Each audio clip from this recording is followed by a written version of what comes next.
iPhone 13. Ini series iPhone paling baru yang bawa teknologi paling baru juga dari Apple. Nggak banyak sih emang, tapi tetap aja ada improvementnya. Lalu pertanyaan besarnya, apakah iPhone 13 ini bagus?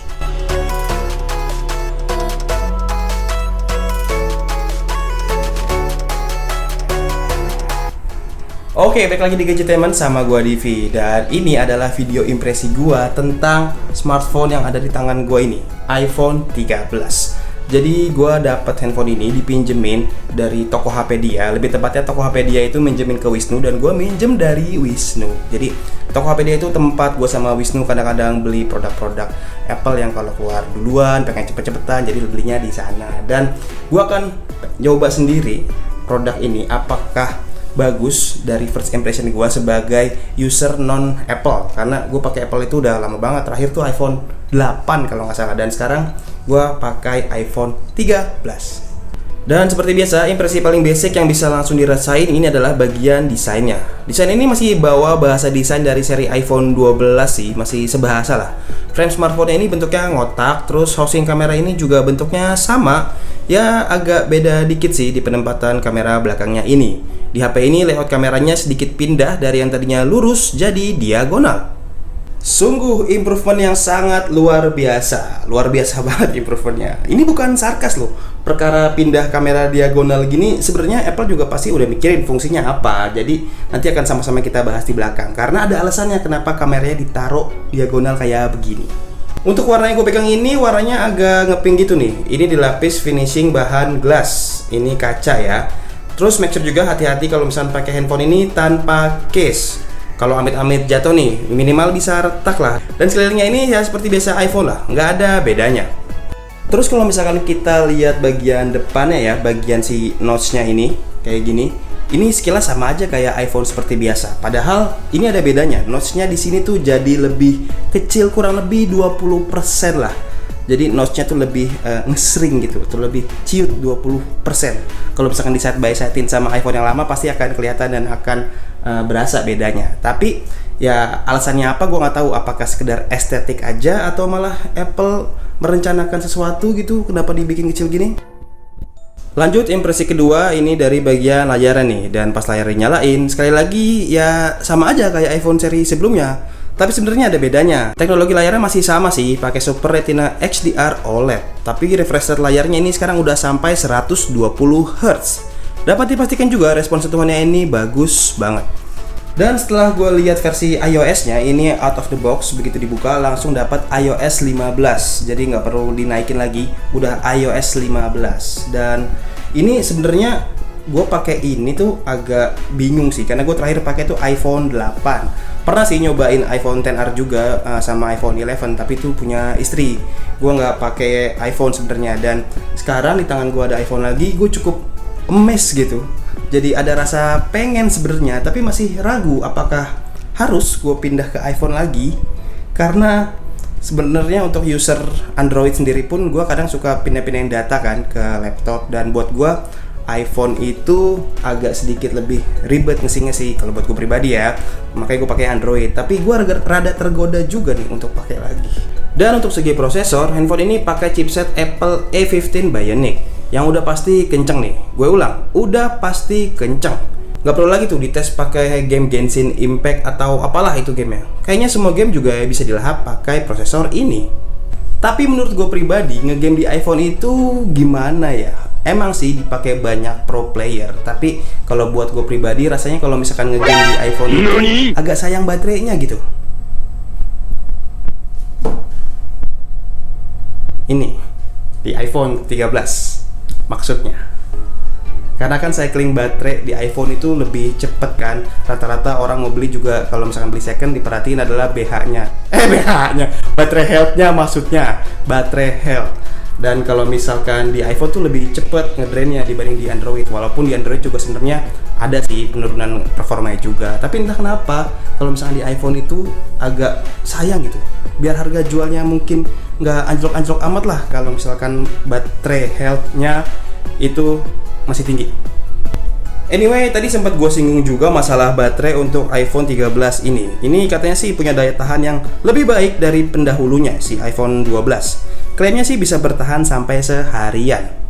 Tapi ingat ya, pemakaian kayak gini tuh untuk pemakaian normal, dan pemakaian tiap orang pastikan beda-beda juga, nggak bisa disamain. Jadi klaim tersebut nanti akan gue buktikan sendiri dengan pemakaian ala gue, dan mungkin akan gue update di Instagram Gadgetainment apakah baterainya ini beneran punya daya tahan yang oke seperti klaimnya, atau ya biasa aja seperti para pendahulunya.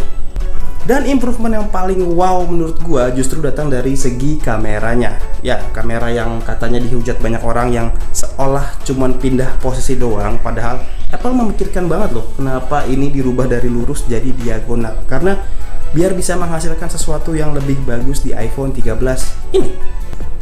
Untuk kameranya ini interface-nya sedikit berubah ya. Kalau misalnya kalian lihat di bagian kiri ini ada menu sinematik. Mode apa ini? Singkatnya, ini adalah mode video iPhone dengan fungsi portrait video lah.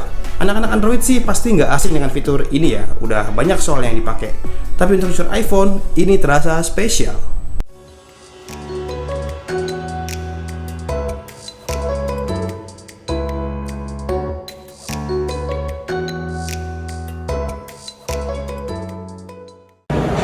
Oke, ini gue lagi ngetes cinematic mode di iPhone 13. Kayak gini hasilnya. Di belakang gue terlihat blur. Blurnya tuh lumayan lumayan besar ya blurnya ya. Dan kalau misalkan kayak gini, ada dua objek, belakangnya itu nggak blur. Tapi kalau gue nengok begini, kita ngobrol kayak biasa nih, ini pasti muka Ikro ya, tajam. Nah, ini balik lagi ke muka gue. Gimana hasilnya? Oke? Dan gimana hasilnya? Cukup bagus nggak? Buat gue sih ini cukup ngebantu banget buat gue yang suka bikin konten pakai handphone. Jadi bisa ngebantu banget itu bikin video sinematik. Gak usah pakai aplikasi pihak ketiga lagi, langsung udah built-in di handphone ini. Dan tadi kita ngomongin sinematiknya, sekarang kita coba mode default videonya. Katanya sih ini untuk kamera belakang dan depan ini support sampai 4K 60 fps. Really? Oke, jadi ini gue lagi ngetes ngerekam pakai mode video default biasa. Ini di HD 30 frame per second. Seperti ini hasilnya. Kalau misalkan yang kalian lihat sih, atau yang gue lihat sih, warnanya nggak beda jauh sama yang iPhone 12 ya. Masih satu tipikal atau satu tone lah warnanya lah. Untuk kamera depannya. Habis ini kita coba tes pakai kamera belakangnya di HD 30 frame per second juga. Oke, ini gue ngerekam menggunakan kamera belakang di HD 30 frame per second. Kalau untuk kamera belakang ini kita bisa pindah-pindah lensa nih. Ini gue pakai lensa yang satu kali, terus gue coba pindah ke lensa yang wide ya. Nah, langsung kayak begini. Ini kalau misalkan gue balikin lagi ke lensa yang manual atau normal, kayak begini. Jadi cukup oke kalau misalkan mau dipakai syuting dengan gonta-ganti lensa. Untuk suaranya, coba kalian nilai sendiri bagaimana suaranya. Ini jarak antara gua dan handphonenya ke mikrofon kurang lebih sekitar berapa nih? 30 atau 40 sentian. Harusnya suara gue cukup kencang karena ada distract suara dari suara si air mancur ini juga. Jadi apakah kalian suka atau enggak, tulis di kolom komentar di bawah.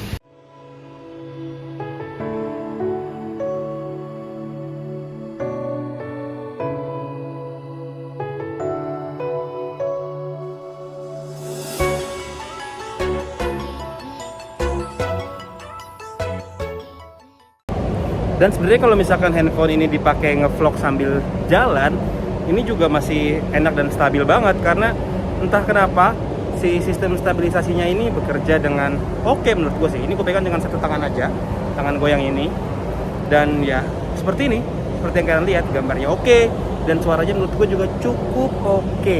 Jadi iPhone 13 ini kalau misalkan buat yang suka ngambil gambar, konten kreator, suka nge-shoot gitu, ini worth it sih. By the way, ini gue lagi ada di salah satu mall yang lagi hits banget di Jakarta ya, di Asta. Dan di sini view-nya serta tempatnya untuk foto-foto sore hari itu enak banget loh.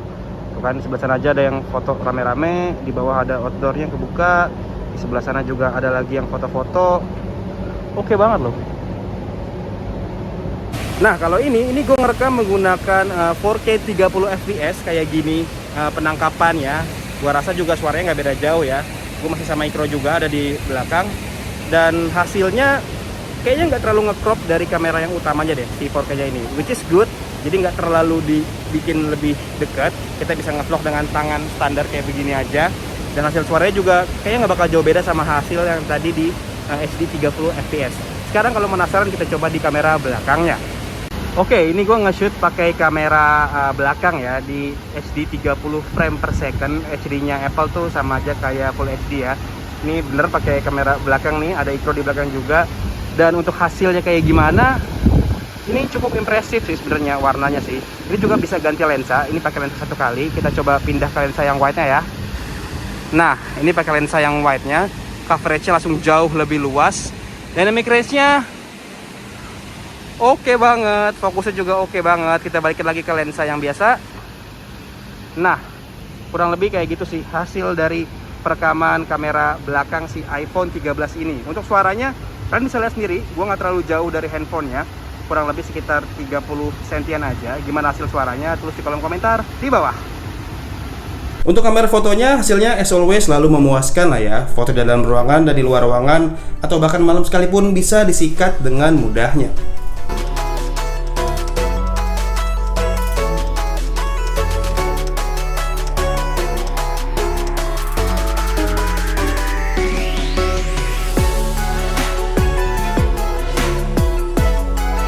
No wonder banyak influencer yang kalau misalkan foto endorsan itu banyak yang pakai iPhone karena hasil kamera itu bagus. Nggak terkecuali juga Bapak Wisnu ini nih, pakai iPhone.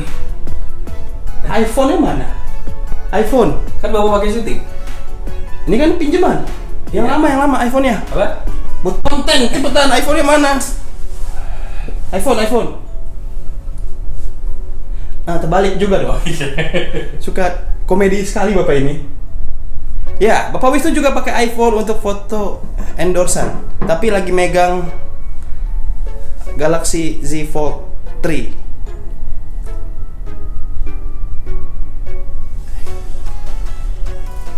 Oke, kita lupakan sejenak ya tadi Pak Wisnu ya. Dan sekarang gue mau ngasih tahu kenapa handphone ini diagonal dan ditaruh begini sama Apple, sama si Tim Cook.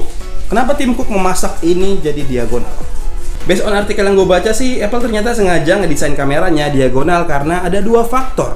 Faktor pertama karena di kamera utamanya ini mereka nerapin sistem sensor shift. Sensor shift ini cara kerjanya mirip-mirip sama OIS sih, tapi dalam mekanismenya diperlukan ruang lebih besar di sekitar sensornya untuk bisa bergerak bebas.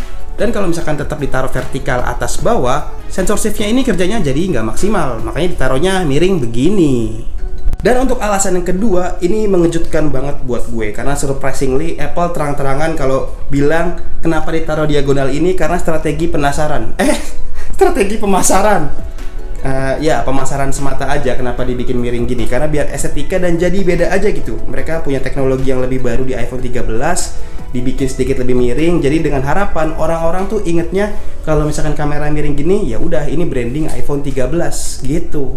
Dan kayak segitu dulu yang bisa gue sampein tentang first impression gue pas pakai iPhone 13 ini. Ini masih akan gue coba pakai lagi ke depannya.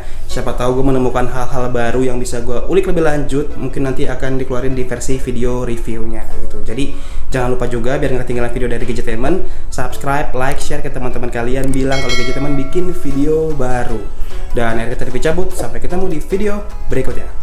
Bye. iPhone mirip banget sama Oppo sih. Apa kebalik ya?